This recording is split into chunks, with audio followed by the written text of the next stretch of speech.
हुक्म मानना, खुदा का हुक्म मानना कुर्बानी चढ़ाने से बेहतर है। हुक्म मानो खुदा के, वो सबसे ज़्यादा इम्पॉर्टेंट है।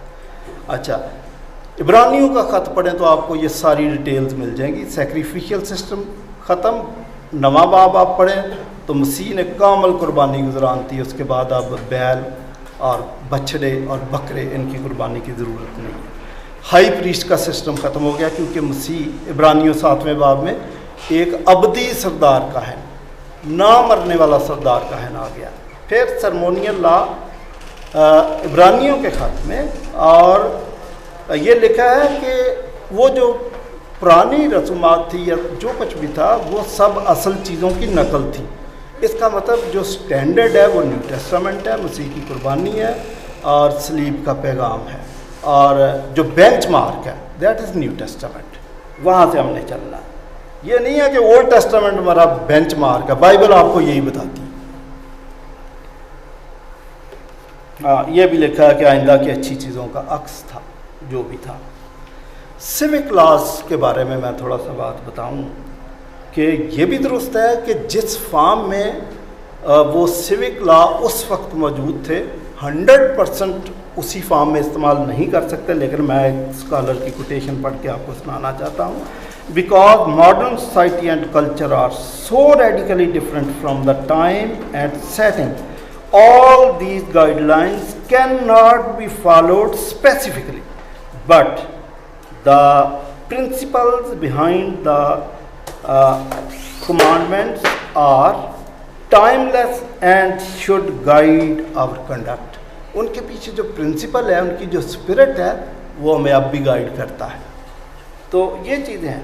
इसराइली सोसाइटी के मुतल्लिक भी आप समझ लें, जब तक आप इसराइली सोसाइटी का फैब्रिक, उनका कंटेंट, उनका रवैया, सारा उनका सेटअप नहीं समझते।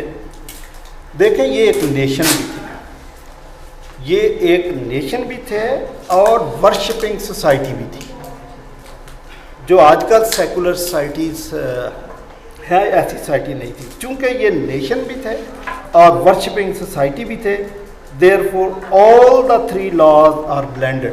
तीनों किस्म के जो कवानीन हैं वो इंटरमिक्स होते हुए भी हमें नज़र आते हैं। इसलिए इसराइलियों के लिए तो तीनों कवानीन में इम्तियाज़ गो के स्कॉलर्स ने, उन्हीं के स्कॉलर ने जो इम्तियाज़ किया, लेकिन इट्स वेरी डिफ़िकल्ट।